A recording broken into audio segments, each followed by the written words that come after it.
Bismillahirrahmanirrahim. Assalamualaikum warahmatullahi wabarakatuh. Saya Nur Atika binti Cik Mazlan daripada kuliah 4.01.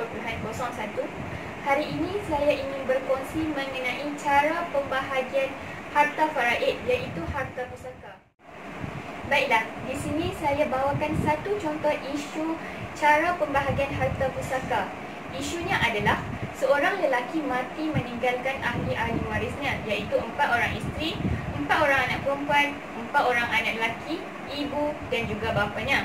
Dia meninggalkan sebuah rumah teres 2 tingkat, 3 ekar tanah, wang KWSP sebanyak RM3,000, sebuah kereta Grand Levina, sebuah motosikal Yamaha dan wang simpanan tabung haji sebanyak RM10,000. Hitung kadar faraid bagi situasi ini. Baiklah, saya akan menunjukkan cara pengiraan bagi pembahagian harta faraid ini. Sebelum kita mengira pembahagian harta faraid, kita mestilah mengetahui siapakah golongan yang layak untuk menerima harta faraid ini. Golongan yang layak adalah daripada golongan ashabul furud dan juga asabah.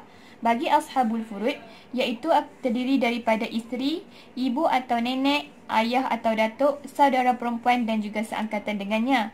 Dalam situasi ini, si mati meninggalkan 4 orang isteri, seorang ibu dan juga seorang ayah.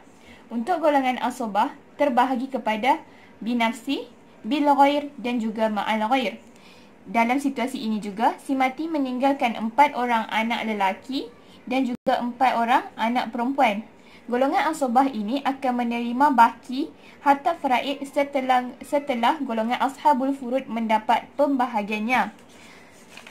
Jadi, untuk kadar pembahagian harta faraid, si isteri akan mendapat pembahagian sebanyak 1/8. Walaupun si mati mempunyai 4 orang isteri, setiap daripada mereka akan berkongsi pembahagian sebanyak 1/8. Dan seterusnya, seorang ibu akan mendapat pembahagian sebanyak 1/6 harta faraid, ayah akan mendapat 1/6 harta faraid. Dan juga bagi golongan asabah, iaitu si mati meninggalkan 4 orang anak lelaki. Jadi, setiap seorang anak lelaki akan mendapat 2 bahagian daripada baki harta faraid tersebut. Dan juga si mati meninggalkan 4 orang anak perempuan.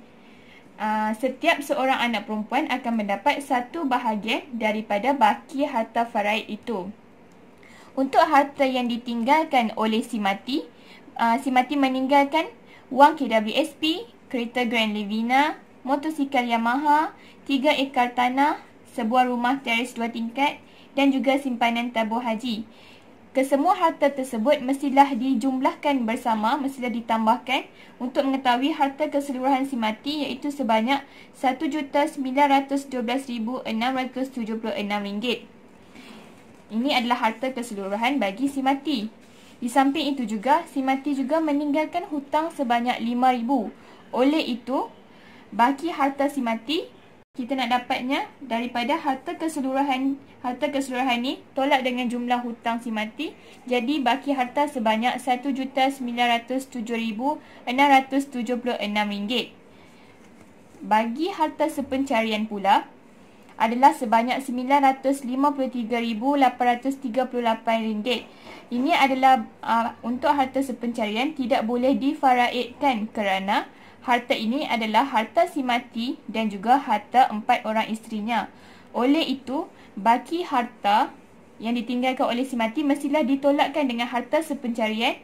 Jadi, kita akan mengetahui harta yang difaraidkan berapa. Jadi, baki harta yang difaraidkan itu adalah sebanyak RM953,838. Ini adalah harta yang perlu difaraidkan oleh si mati.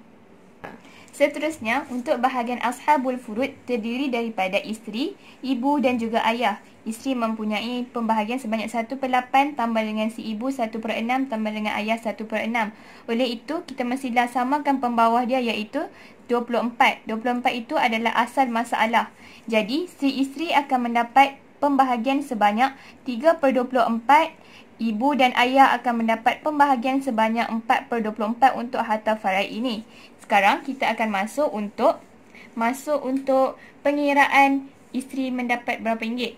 Untuk harta sepencarian, seperti yang dinyatakan tadi, harta sepencarian isteri dan juga suami mestilah dibahagikan dengan 4 sebab si mati ada 4 orang isteri.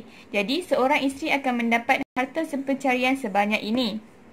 Bagi harta faraid pula, 3 pembahagiannya sebanyak 3/24 didarabkan dengan harta yang perlu difaraidkan sebanyak ini.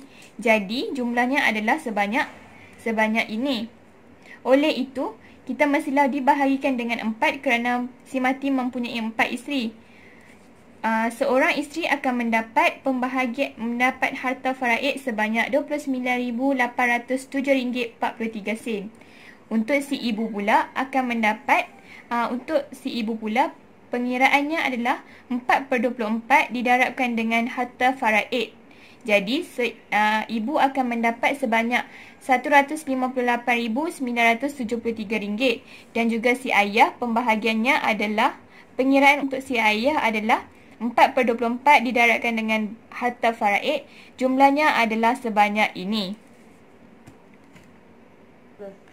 Akhir sekali, untuk golongan asobah, si mati meninggalkan 4 orang anak lelaki dan juga 4 orang anak perempuan, di mana setiap seorang anak lelaki akan mendapat 2 bahagian daripada baki faraid dan juga setiap seorang anak perempuan akan mendapat 1 bahagian.